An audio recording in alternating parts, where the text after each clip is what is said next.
روزها فکر من این است و همه شب سخنم که چرا غافل از احوال دل خویشتنم.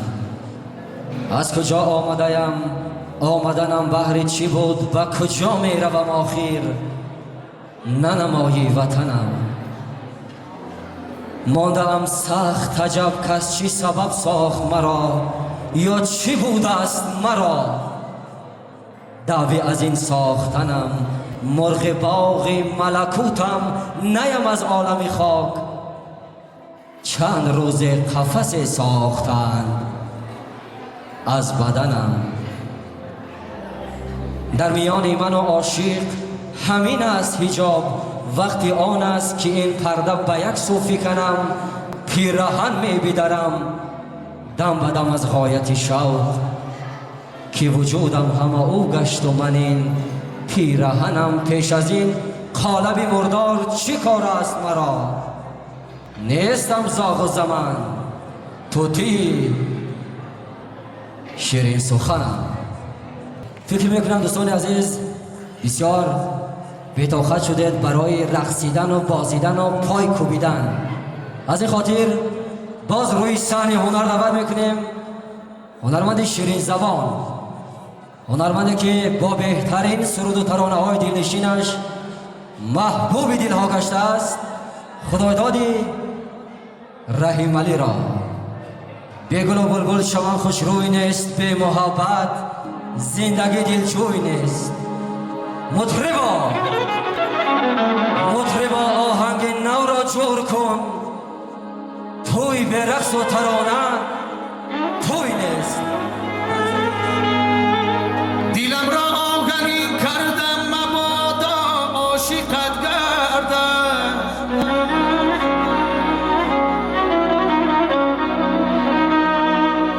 دیلم را آهنگین کردم مبادا عاشقت گردم. ندانستم تو ای ظالم دلی آهنگ را باداری.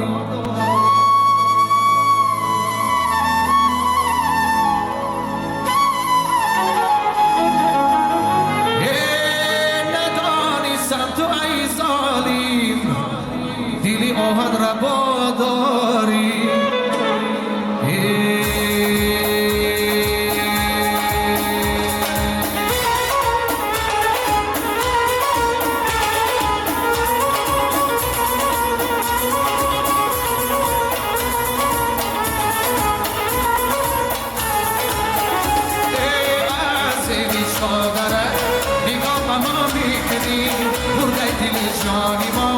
چیزی با ما میکنی، چیز با ما میکنی، مزری شادرد نگاه با ما میکنی، بودای دل جانی ما چیز با ما میکنی، چیز با ما میکنی.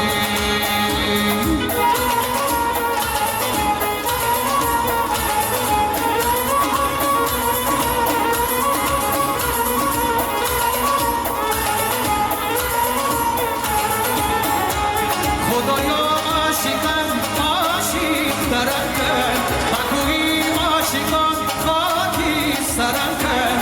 روز است که روی یار ندیدم، مرا دست آمده دل برم کن. روز است که روی یار ندیدم، مرا دست آمده دل برم کن. ای چادرت نگاه با ما میکنی، بردای دل جانی ما چیزی با ما میکنی، چیزی با ما میکنی. از دل چادرت نگاه با ما میکنی، بردای دل جانی ما چیزی با ما میکنی، چیزی با ما.